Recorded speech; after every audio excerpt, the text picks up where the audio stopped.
السلام علیکم ورحمۃ اللہ وبرکاتہ۔ آج ہم سورہ حامیم سجدہ شروع کریں گے انشاءاللہ۔ اعوذ باللہ السمیع العلیم من الشیطان الرجیم، بسم اللہ الرحمن الرحیم۔ سورۃ حامیم سجدہ مکیہ، یہ سورت مکی ہے اور ترتیب کے لحاظ سے 41 نمبر پر ہے اور نازل ہونے کے لحاظ سے یہ 61 نمبر پر ہے۔ اس کی 54 آیات ہیں اور اس کے 6 رکوع ہیں۔ اعوذ باللہ السمیع العلیم من الشیطان الرجیم، بسم اللہ الرحمن الرحیم۔ حامیم، یہ حروف مقطعات ہیں اور ان کا معنی و مفہوم صرف اللہ ہی جانتا ہے۔ تنزیل من الرحمن الرحیم، اترنا ہے اس کتاب کا رحمان کی طرف سے جو بہت ہی مہربان ہے۔ کتاب فصلت آیاتہ قرآنا عربیا لقوم یعلمون، یہ باقاعدہ ایک کتاب ہے۔ فصلت آیاتہ، اس کی آیات تفصیل سے بیان کی گئی ہیں۔ یہ قرآن ہے عربی زبان میں ایسی قوم کے لیے جو بے علم ہے، جو علم نہیں رکھتی، جو جانتے نہیں ہیں۔ یہاں اللہ تعالیٰ نے تنزیل من الرحمن الرحیم ذکر کیا ہے، یعنی اللہ تعالیٰ نے تنزیل کے بعد مختلف صورتوں میں اپنی مختلف تعریفیں اور صفات ذکر کی ہیں۔ عزیز علیم بھی اس کے بعد ذکر کیا ہے اور یہاں رحمان اور رحیم ہے، کیونکہ انسان کو اپنی رہنمائی کے لیے ایسی کوئی کتاب چاہیے تھی جس کی بنا پر وہ اللہ کی ناراضی سے بچ کر اس کی خوشنودی میں جگہ پا سکے، کیونکہ نبی علیہ الصلوۃ والسلام سے پہلے دنیا علم سے اندھیر ہو چکی تھی، انسان نما درندے بن چکے تھے۔ تو اللہ تعالیٰ نے قرآن مجید کو نازل کیا اور فرمایا کہ یہ رحمان یعنی بہت رحم کرنے والے مہربان کی طرف سے ہے۔ اور یہاں مشرکین کے ایک سوال کا یا ان کے ایک اعتراض کا رد بھی ہے۔ تنزیل، کہ یہ آہستہ آہستہ تھوڑی تھوڑی کر کے 23 سالوں میں یہ نازل ہوئی ہے، کیونکہ وہ لوگ کہتے تھے کہ آپ نے اس کو خود ہی بنایا، آپ کہیں سے پڑھ کے آئے ہیں۔ تو فرمایا کہ یہ پڑھی ہوئی چیز نہیں ہے، بلکہ یہ اللہ کی نازل کی ہوئی ہے اور یکدم اتری ہوئی بھی نہیں، بلکہ آہستہ آہستہ 23 سالوں میں اس کی تکمیل ہوئی ہے تاکہ لوگ اس کو اپنے عمل میں آسانی سے لا سکیں۔ دوسری صفت اس کی یہ بیان کی ہے کتاب، کہ یہ باقاعدہ اللہ کے پاس یہ لکھی گئی، اللہ تعالیٰ نے لکھوائی، فرشتوں نے لکھی اللہ کے حکم سے، تو اس میں سے اللہ تعالیٰ نے لوح محفوظ سے اس کو نازل کیا۔ تیسری صفت قرآن مجید کی یہ ذکر کی گئی ہے فصلت آیاتہ، کہ اس کی آیتیں مبہم نہیں ہیں کہ سمجھ ہی نہ آئے کہ آگے پیچھے کیا ہے، نہیں، بلکہ مفصل ہیں۔ اور پھر اس کی تفصیل کے لیے باقاعدہ اللہ تعالیٰ نے اپنے رسول صلی اللہ علیہ وسلم کو مبعوث کیا، جنہوں نے اپنی پوری زندگی قرآن مجید کی تفصیل بیان کرنے میں بسر کی، نبوت کے بعد کی زندگی۔ چوتھی صفت اس کی یہ ہے کہ یہ قرآن ہے، یعنی پڑھی جانے والی، بار بار پڑھی جانے والی کتاب ہے، کیونکہ بہت سی کتابیں ایسی بھی ہوتی ہیں کہ جن کو پڑھنے کی ضرورت نہیں رہتی، ایک دفعہ پڑھا ہے تو بس، بلکہ یوں کہا جائے تو بہت درست ہے کہ دنیا کی کتابوں کو بہت دفعہ بندہ پڑھ ہی نہیں سکتا، لیکن قرآن مجید ایک ایسی کتاب ہے، اس کو جتنی دفعہ بھی پڑھیں گے اس میں سے مختلف قسم کے ہیرے جواہرات، بڑے بڑے مسائل حل ہوتے ہی چلے جائیں گے۔ پانچویں صفت اس کی یہ ہے عربین، یعنی یہ قرآن بھی ہے اور یہ عربی زبان میں ہے، کسی اور زبان میں نہیں ہے، یعنی قرآن مجید میں غیر عربی زبان کا کوئی لفظ نہیں ہے۔ اور چھٹی اس کی صفت یہ بیان کی ہے کہ یہ ایسی قوم کے لیے ہے جو بے علم ہے، یعنی قرآن مجید میں اللہ تعالیٰ نے جو کچھ بیان کیا،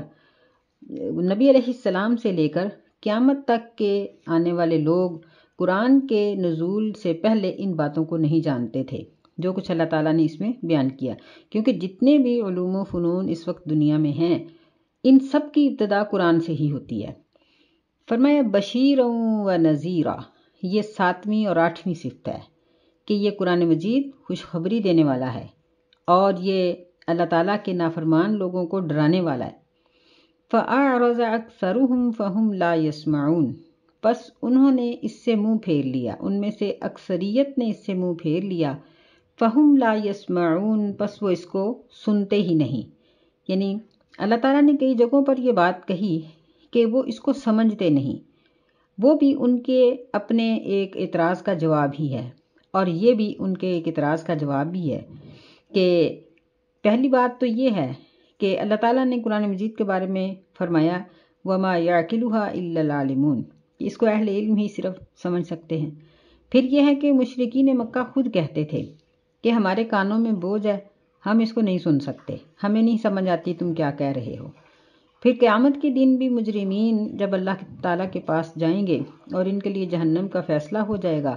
تو وہ پچھتاتے ہوئے کہیں گے لو کننا نسمع او نعقل ما کننا فی اصحاب السعیر،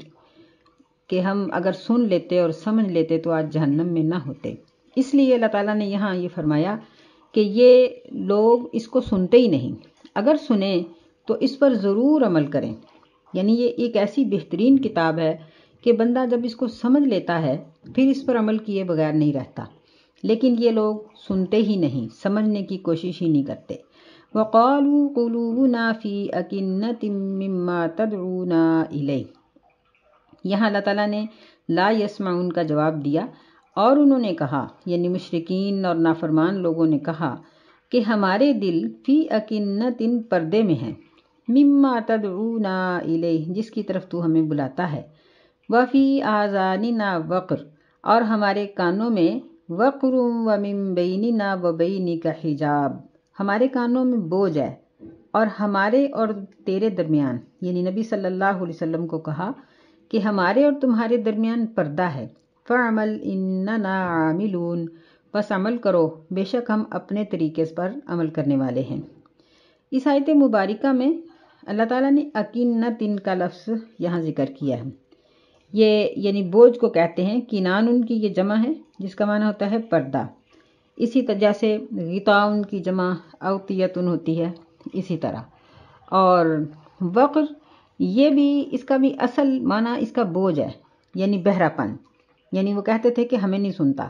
جس طرح عام طور پر بھی ہوتا ہے کہ اگر کوئی کسی کو نصیحت کرے اور اس کو وہ اچھی نہ لگے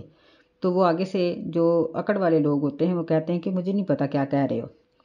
میں نہیں سمجھتی تمہاری بات کو۔ تو اسی طرح انہوں نے یہ تین قسم کے عذر پیش کیے،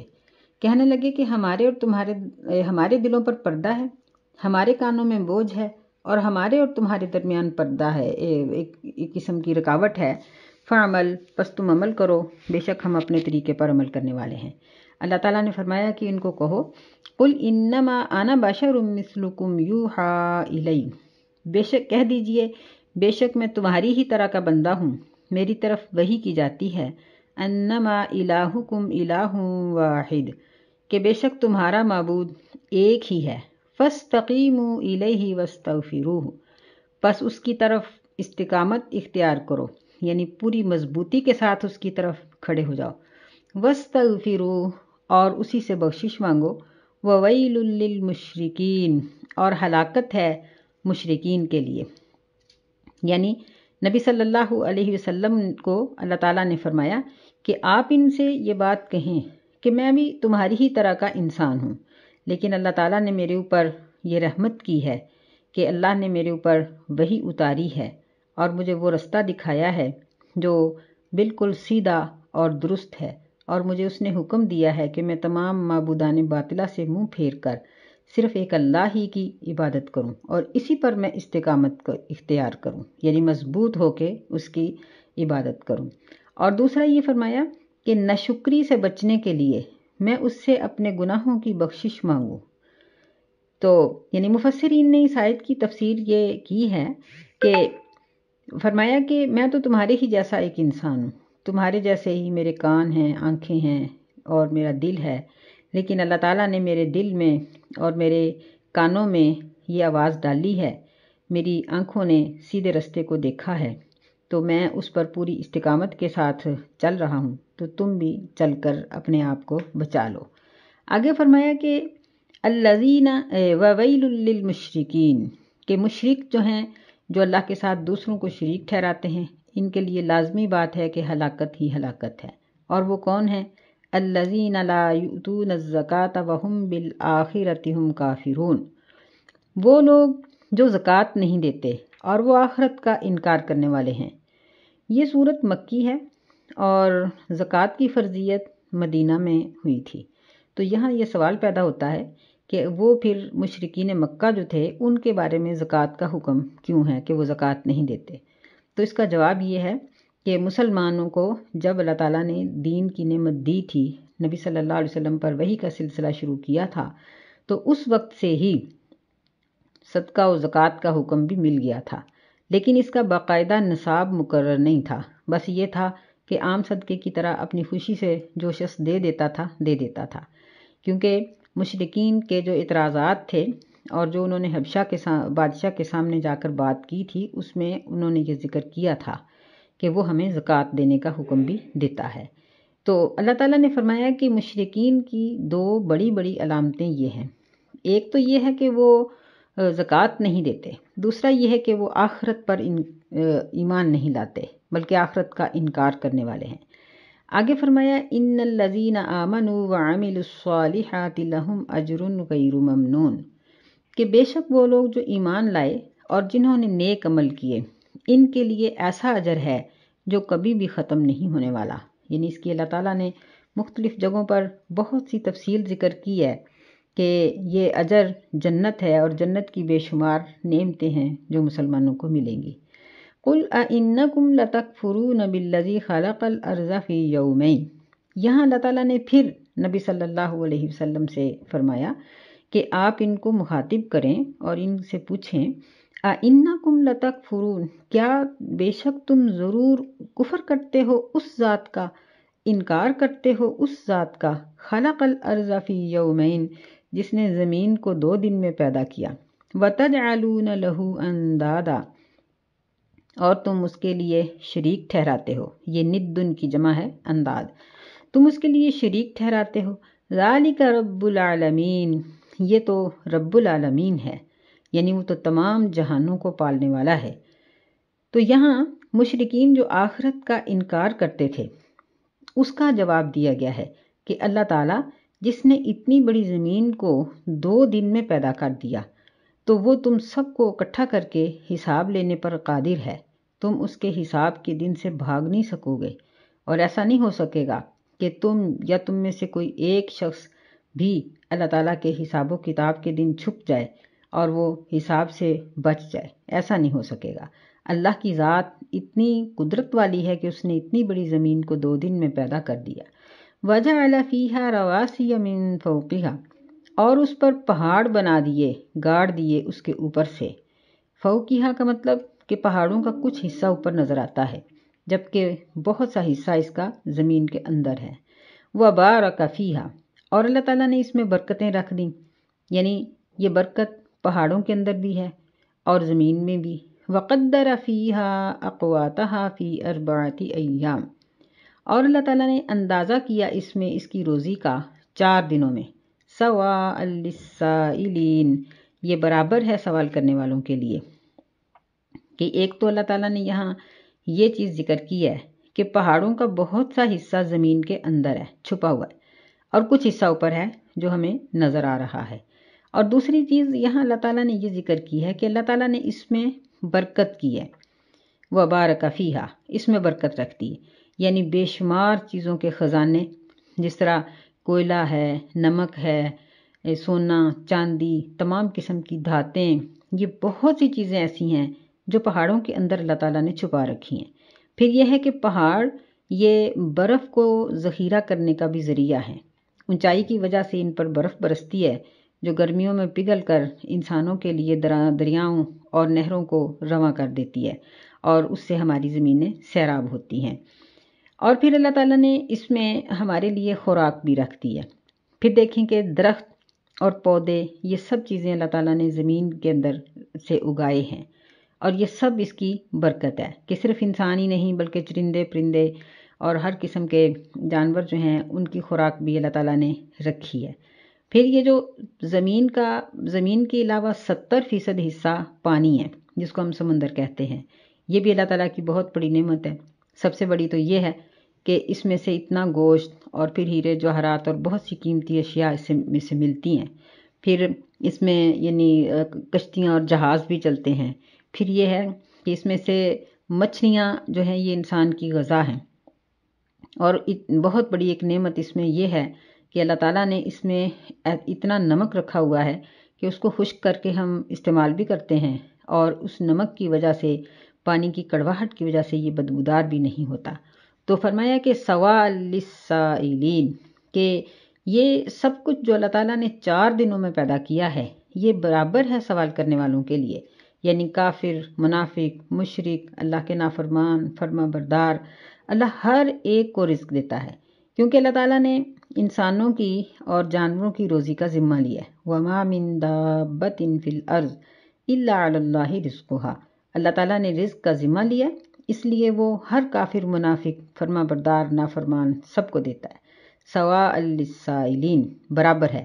یعنی یہاں یہ مطلب نہیں ہے کہ ہر ایک کو یکساں روزی ملتی ہے، نہیں، کوئی امیر ہے، کوئی غریب ہے،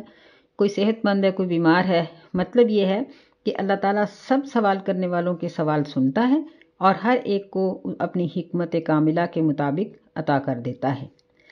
ثم استوى إلى السماء وهي دخان، پھر اللہ تعالیٰ مستوی ہوا، متوجہ ہوا آسمان کی طرف، اور وہ دھوئیں کی شکل میں تھا۔ فقال لها وللأرض ائتيا طوعا أو كرها، اللہ تعالیٰ نے پس اس کو فرمایا اور زمین کو بھی کہا کہ تم دونوں آؤ، طوعا أو كرها، خوشی سے یا مجبوری سے، یعنی اللہ تعالیٰ نے ارض و سماوات کو اپنی اطاعت کی دعوت دی۔ قالتا اتینا طاعین، ان دونوں نے کہا کہ ہم آئیں گے اطاعت کرتے ہوئے، یعنی ہم نافرمانی نہیں کریں گے بلکہ پوری اطاعت کے ساتھ آئیں گے۔ یعنی ہم دیکھتے ہیں کہ زمین کا طول و عرض کس قدر ہے، اور آسمان تو بہت ہی بڑا ہے، اس کا تو کنارہ کسی نے دیکھا ہی نہیں۔ اتنی بڑی مخلوقات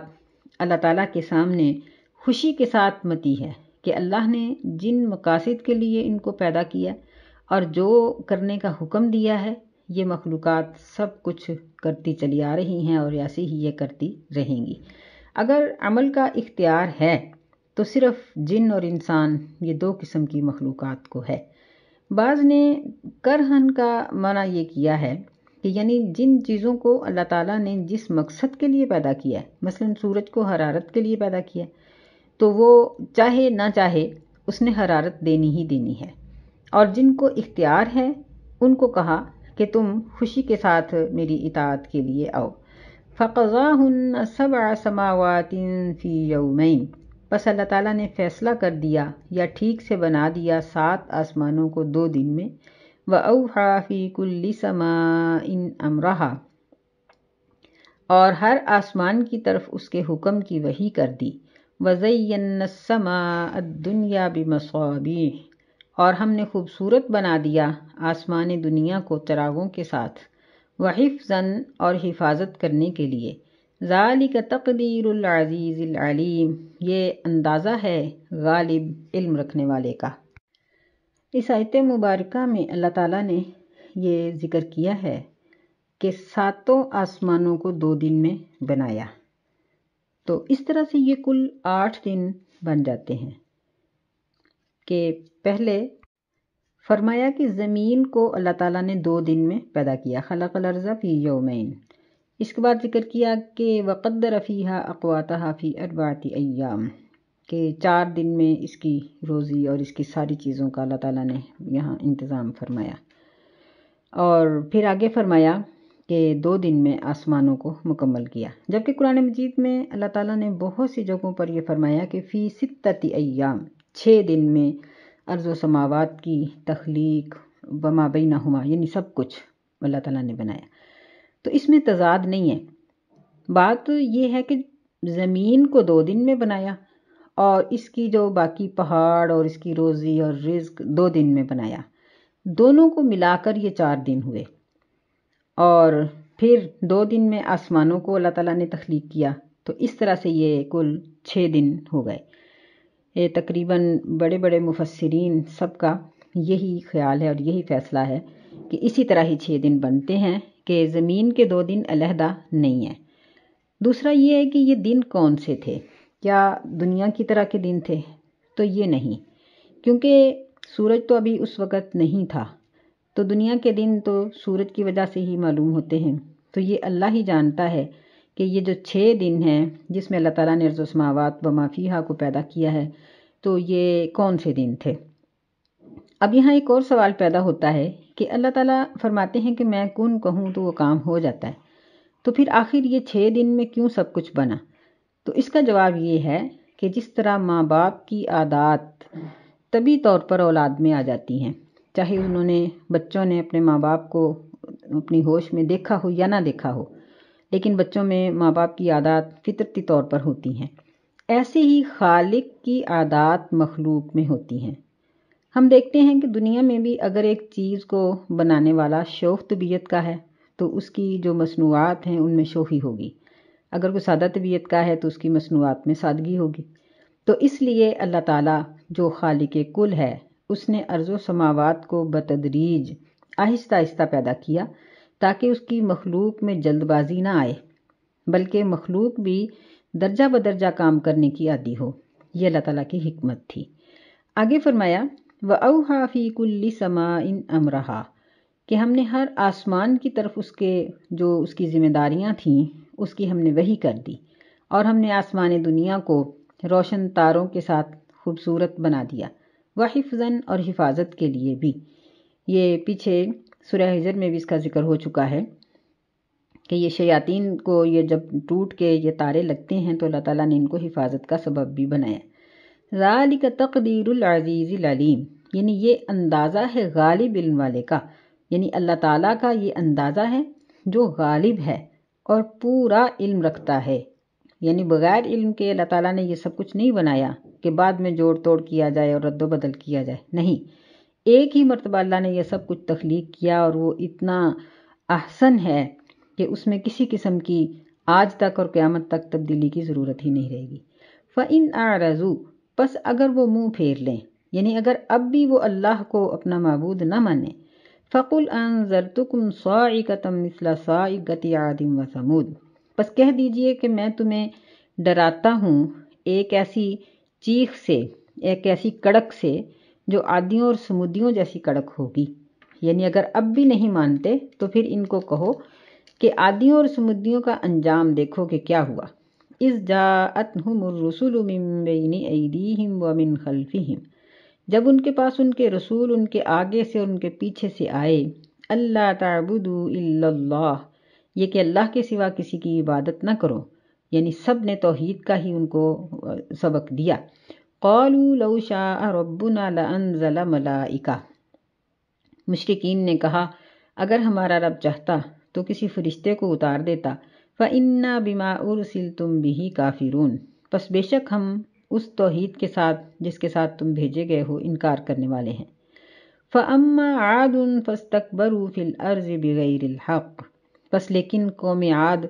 پس انہوں نے زمین میں تکبر کیا بغیر حق کے، یعنی تکبر کسی کا بھی حق نہیں ہے۔ وَقَالُوا مَنْ أَشَدُّ مِنَّا قُوَّةً اور انہوں نے کہا کہ ہم سے زیادہ سخت قوت میں کون ہے، یعنی اس قدر تکبر میں آئے کہ وہ سمجھتے تھے کہ ہم سے زیادہ طاقتور ہے ہی کوئی نہیں۔ اولم یروا ان اللہ الذی خلقہم هو اشد منہم قوہ اللہ نے فرمایا کہ کیا وہ نہیں دیکھتے کہ بے شک وہ اللہ جس نے ان کو پیدا کیا ہے وہ ان سے قوت میں بہت زیادہ ہے۔ وَكَانُوا بِآيَاتِنَا يَجْحَدُونَ اور وہ ہماری آیتوں کا انکار کرتے تھے، یعنی ان کا سب سے بڑا جرم یہ تھا کہ وہ انبیاء علیہ السلام کے حکم کو مانتے نہیں تھے، اللہ کی وحدانیت کو نہیں مانتے تھے، اللہ تعالیٰ کے احکامات کو لاگو نہیں کرتے تھے۔ پھر انجام کیا ہوا؟ فَأَرْسَلْنَا عَلَيْهِمْ رِيحًا صَرْصَرًا پس ہم نے ان کے اوپر سخت اور تیز قسم کی ہوا بھیجی، فی ایام نحسات ایسے دنوں میں جو منحوس تھے، یعنی وہ کوئی برکت والے نہیں تھے بلکہ نحوست والے تھے۔ تو لِنُذِيقَهُمْ عَذَابَ الْخِزْيِ فِي الْحَيَاةِ الدُّنْيَا تاکہ ہم ان کو دنیا کی زندگی میں ہی اس چیز کا عذاب چکھائیں، وَلَعَذَابُ الْآخِرَةِ أَخْزَىٰ وَهُمْ لَا يُنصَرُونَ اور آخرت کا عذاب تو بہت ہی ذلیل کرنے والا ہے اور ان کی کوئی بھی مدد نہیں کی جائے گی۔ تو ان کے اوپر 8 دن اور 7 راتیں یہ تیز و تند ہوا، ایسی تیز اور شدید کہ جس کو کنٹرول کرنا کسی کے بس میں نہیں تھا، یہ ہوا ان کے اوپر مسلط کی گئی، جو ہفتہ بھر ان پر چلتی رہی کہ اس نے ان کو پٹخ پٹخ کے مار دیا، اور ان کی ساری قوت کا جو بھرم تھا وہ دھرے کا دھرا رہ گیا اور یہ بچ نہ سکے۔ وَأَمَّا ثَمُودُ فَهَدَيْنَاهُمْ، اور لیکن قوم سمود، پس ہم نے ان کو سیدھا رستہ دکھایا۔ فَاسْتَحَبُّوا الْعَمَىٰ عَلَى الْهُدَىٰ، پس انہوں نے اندھے پن کو پسند کیا ہدایت کے بدلے میں۔ فَأَخَذَتْهُمْ صَاعِقَةُ الْعَذَابِ الْهُونِ، پس ان کو بھی ذلت والے عذاب کی چیخ نے، کڑک نے پکڑ لیا۔ بِمَا كَانُوا يَكْسِبُونَ، اس وجہ سے جو وہ کماتے تھے، یعنی ان کے اپنے عمل کا ہی یہ اثر تھا کہ ان کے اوپر بھی اسی طرح کی ایک کڑک مسلط ہوئی۔ وَنَجَّيْنَا الَّذِينَ آمَنُوا وَكَانُوا يَتَّقُونَ، اور ہم نے ان لوگوں کو نجات دی جو ایمان لائے تھے اور جو تقوی اختیار کرتے تھے،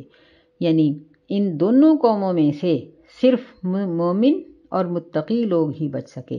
اور یہی اللہ تعالیٰ ہمیں سبق دینا چاہتے ہیں کہ اگر اللہ کے عذاب سے دنیا میں اور آخرت میں بچنا چاہتے ہو تو ایمان لے آؤ اور اللہ کا تقوی اپنے دلوں میں بسا لو۔ جو دل متقی ہوتا ہے وہ گناہ کے قریب نہیں جاتا، وہ صرف نیکی ہی کرتا ہے۔ اللہ ہمیں متقین میں شامل فرمائے اور ہمیں مفسدین سے بچنے کی توفیق عطا فرمائے۔ آمین۔ السلام علیکم ورحمۃ اللہ وبرکاتہ۔